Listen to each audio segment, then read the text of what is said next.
Good afternoon, Mr. President, members of the Security Council, Excellencies, Ministers of Foreign Affairs invited to attend this gathering. Mr. President, I would like to take this opportunity to give my country full support and cooperation. I would also like to appreciate Ms. Amina Mohammed, the Deputy Secretary General, Ambassador Bankole, the African Union Commissioner for Political Affairs, Peace and Security, and Ambassador Said, the Senior Advisor to the African Center for Constructive Resolution of Conflict, for their brief.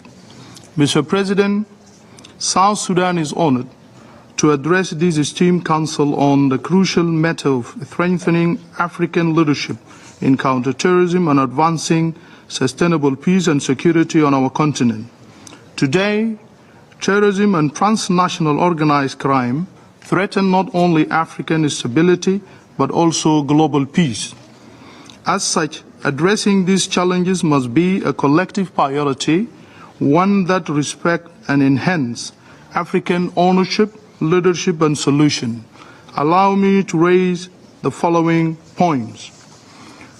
Mr. President, the African Union, as a member state, are at the forefront of the fight against terrorism in Africa. However, African leadership can only succeed with unwavering support of the international community, particularly this Council. We urge the Security Council to reinforce its partnership with the Africa are guided by African expertise and local knowledge. Africa does not need solution imposed from outside, but partnership that recognize and support our capability to solve our own challenges.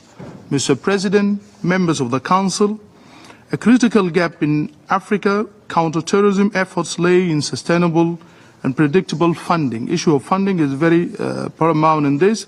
South Sudan call on this Council to support mechanisms that ensure direct and reliable financial resources for African peace operation.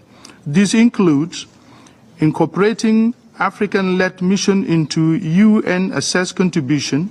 Additionally, innovative financing mechanisms such as leveraging natural resource revenue, engaging international financial institutions, and fostering private sector contribution must be explored.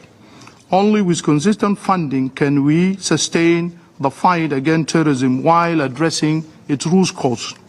Mr. President, socioeconomic development is fundamental to counter terrorism.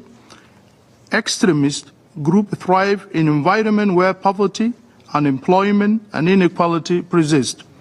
Agenda of 2063 of the African Union Vision for Peaceful and Prosperous Africa underscore the importance of addressing these root causes. South Sudan call on this Council to support development initiatives and prioritize education, infrastructure, youth employment and empowerment of women. By investing in our people and providing hope for a better future, we reduce the vulnerability of our communities to extremist ideologies. Mr. President, a strengthened collaboration between the United Nations and the African mechanism such as Nouakchott process and Accra initiative is vital. South Sudan recommend regular joint consultation, information sharing and capacity building program to improve coordination and effectiveness. Furthermore, integrated strategies should be developed to address cross-border terrorism and organized crime with a focus on empowering regional mechanisms to respond rapidly to emerging threats. Mr. President, distinguished delegates, South Sudan recognizes the significant role of transnational organized crime in financing terrorism, whether through illicit financial flow, drug trafficking or arms smuggling. We call on this Council to support African states in strengthening their financial intelligence system and border security framework. Regional cooperation and technical support from international partners are essential to disrupt these networks. A robust legal framework and capacity building initiative must be prioritized to prevent funds from reaching terrorist organizations and groups. Mr. President, African states must be given the tools and freedom to fulfill their mandate to protect their citizens. Sanctions and arms embargoes often restrict the ability of the African nation to respond effectively to the security threats.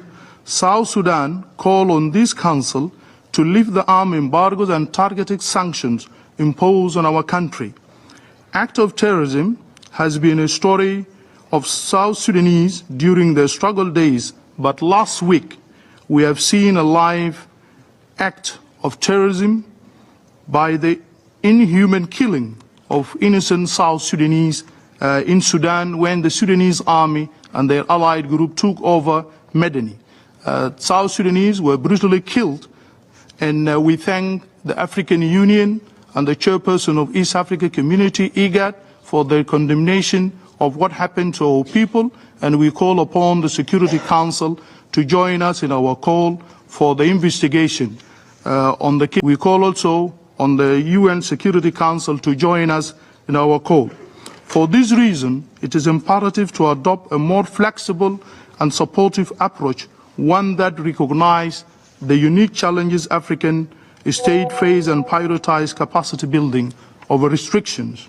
To conclude, Mr. President, South Sudan firmly believes that addressing terrorism and organized crime in Africa requires a holistic and African-led approach, one that integrates security, development, and governance. We call on the Security Council to honor its commitment to supporting African leadership, respecting our sovereignty, and fostering meaningful partnership. Together we can ensure that Africa achieves its vision of a peaceful, prosperous, and integrated continent in line with Agenda 2063. Let us act with urgency and unity to confront these shared challenges and build a future where Africa is not only